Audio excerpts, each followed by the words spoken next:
अभ्यास से नाराज हैं। 9 मार्च को जो है अमेरिका और दक्षिण कोरिया का संयुक्त अभ्यास होना है। अमेरिका और दक्षिण कोरिया के संयुक्त अभ्यास का नाम फ्रीडम शील्ड रखा गया है और किम ने 5000 टन वजनी डिस्ट्रॉयर को परमाणु हथियारों से कर सकते हैं लेस। ये बड़ी अपडेट जो फिलहाल निकलकर सामने आ रही है, बड़ी खबर जो फिलहाल निकलकर सामने आ रही है। आप समझिए, आप सोचिए कि वो दृश्य क्या होगा जब किम जोंग उन की एंट्री इस युद्ध में हो जाएगी। और यह भी लगातार कहा जा रहा है कि अगर किम जोंग उन की एंट्री इस युद्ध में होती है तो वर्ल्ड वॉर 3 लगभग तय है।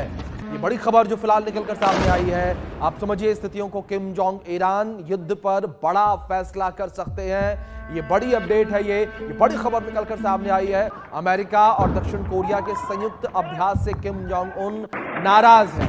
ये बड़ी अपडेट। और 9 मार्च को अमेरिका और दक्षिण कोरिया का संयुक्त अभ्यास जो है वो होना है, जिसको लेकर नाराजगी है किम जोंग उन के। और संयुक्त अभ्यास का नाम फ्रीडम शील्ड रखा गया है। अमेरिका दक्षिण कोरिया का यह अभ्यास, फ्रीडम शील्ड इसका नाम। और किम जो है 5000 टन वजनी डिस्ट्रॉयर का तैनाती जो है कर सकते हैं।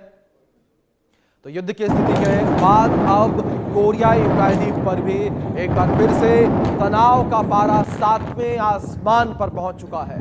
9 मार्च जहां अमेरिका दक्षिण कोरिया के साथ सैन्य अभ्यास करने की तैयारी में है, तो वहीं दूसरी ओर उत्तर कोरिया के तानाशाह किम जोंग उन के नए विध्वंसक ने पूरे क्षेत्र को हाई अलर्ट पर डाल दिया। माना जा रहा है कि किम जोंग उन का यह कदम महज एक रूटीन ट्रायल नहीं, बल्कि ईरान पर हुए हालिया अमेरिकी हमलों का एक सीधा और आक्रामक जवाब माना जा रहा है। और दूसरी ओर सत्ता के गलियारों में अब यह चर्चा आम है कि सुरक्षा का एकमात्र तरीका अपनी परमाणु मारक क्षमता को बढ़ाना है। किम ने साफ कर दिया है कि उनकी नौसेना पानी के नीचे से लेकर आसमान तक प्रहार करने के लिए तैयार हो रही है। जैसे जैसे 9 मार्च की तारीख नजदीक आ रही है, दुनिया ये देखने के लिए बेताब है कि अमेरिका के इस एंट्री पर किम जोंग का अगला कदम क्या होगा और किम जोंग उन किस तरीके से रिएक्ट करेंगे।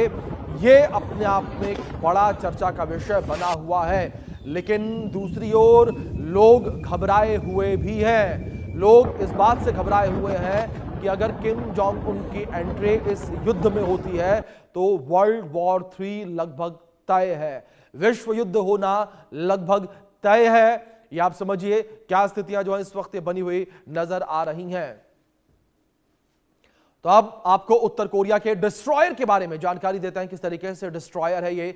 5000 टन का ये डिस्ट्रॉयर है, इसे आप समझिए। और कोरिया की नई समुद्री ताकत है ये। किम जोंग उन ने 5000 टन के डिस्ट्रॉयर चोहू का जो है ट्रायल किया। इसे समुद्री रक्षा क्षमता का नया प्रतीक जो है वो किम जोंग उन के द्वारा बताया गया है। जहाज ने अपना पहला समुद्री ट्रायल पूरा कर लिया है और डिस्ट्रॉयर को परमाणु हथियारों से लैस करने की तैयारी इस वक्त लगातार जारी है। दूसरी ओर नौसेना पानी से हमला करने की क्षमता बढ़ सकती है। 5000 टन का ये डिस्ट्रॉयर उत्तर कोरिया की नई समुद्री ताकत है। और किम जोंग उन ने 5000 टन के डिस्ट्रॉयर का 2 दिन जो है निरीक्षण किया है। आप समझिए इसका निरीक्षण जो है वो किया जा चुका है। इसे समुद्री रक्षा क्षमता का प्रतीक माना जा रहा है। इसका ट्रायल जो है, पहला समुद्री ट्रायल, वो पूरा कर लिया गया है। तो ऐसे में आप समझिए कि किस तरीके से किम जोंग उन की जो चाहत है हथियारों को लेकर, जो हथियारों को लेकर उनके क्षमता है, वो किस तरीके से एक नए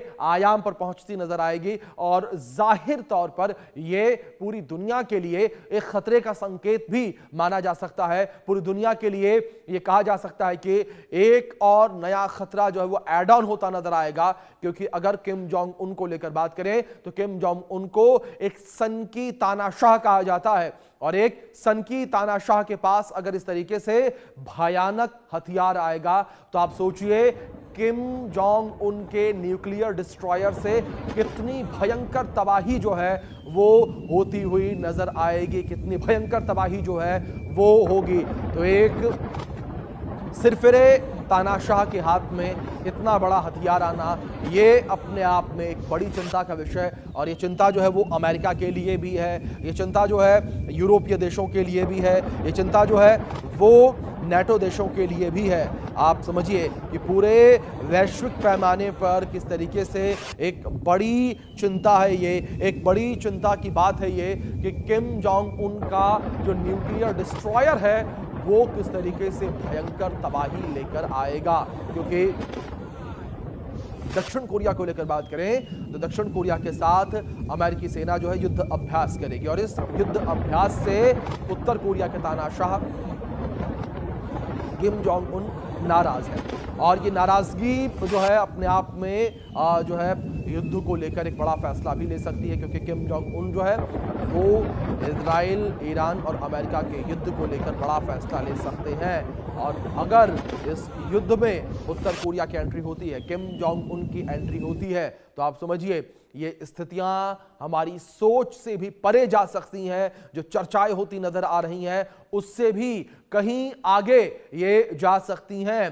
तो स्थितियां काफी ज्यादा विपरीत बनती हुई नजर आने वाली हैं और आप समझिए किस तरीके से यहां पर पूरी दुनिया जो है वो विश्व युद्ध के मुहाने पर अचानक से आ खड़ी होगी। क्योंकि किम जोंग उन की एंट्री जो है वो पूरे विश्व को, जो तमाम वैश्विक ताकतें हैं, उन्हें युद्ध में आने को मजबूर कर देंगी। चाहे वो रूस क्यों ना हो, चाहे वो चीन क्यों ना हो, चाहे वो यूरोपीय देश क्यों ना हो, वो फ्रांस क्यों ना हो, वो नेटो के देश क्यों ना हो। और अमेरिका को लेकर बात करें तो अमेरिका पहले से ही जो है वो युद्ध में मौजूद है और दूसरी ओर जो युद्ध की स्थितियां ये बनी हुई नजर आ रही हैं, लगातार जो हमले होते नजर आ रहे हैं। इसी विषय पर इंडिया न्यूज की टीम ने एक खास रिपोर्ट तैयार की है। रिपोर्ट देखिए आप। 13 देशों पर ईरान के मिसाइल हमले, खाड़ी में महायुद्ध, 4.35 लाख करोड़ का नुकसान, तबाह होता ईरान, तेहरान का आजादी स्टेडियम खंडर में तब्दील, न्यूक्लियर टेस्ट या सरेंडर, ईरान के पास सिर्फ 48 घंटे, आसमान से बरसती मिसाइलें और जमीन पर बिजली लाशें, ये आज के ईरान की कड़वी हकीकत है। जिस ईरान ने कभी पूरे मिडिल ईस्ट को अपनी उंगलियों पर नचाने का ख्वाब देखा था, आज वो खुद अपने ही घर में घिर चुका है। इजराइल और अमेरिका की संयुक्त सेना ने ईरान की कमर तोड़ दी। रिपोर्ट बताती है कि ईरान के 30 से ज्यादा जंगी जहाज समंदर की गोद में समा चुके हैं, लेकिन असली चोट पीठ पर लगी। खबर ये है कि ईरान के अंदर कुर्द लड़ाकों की एंट्री हो चुकी है। ये वो लड़ाके हैं जिन्हें अमेरिका का साथ मिला है और इनका मकसद है ईरान के भीतर गृह युद्ध जैसी स्थिति पैदा करना। तेहरान की सड़कों पर अब सिर्फ बमों के धमाके नहीं सुनाई देते, बल्कि सत्ता के खिलाफ विद्रोह की गूंज भी उठने लगी। ईरान ने बहरीन की रिफाइनरी से लेकर सऊदी अरब तक मिसाइलें दागी, लेकिन अब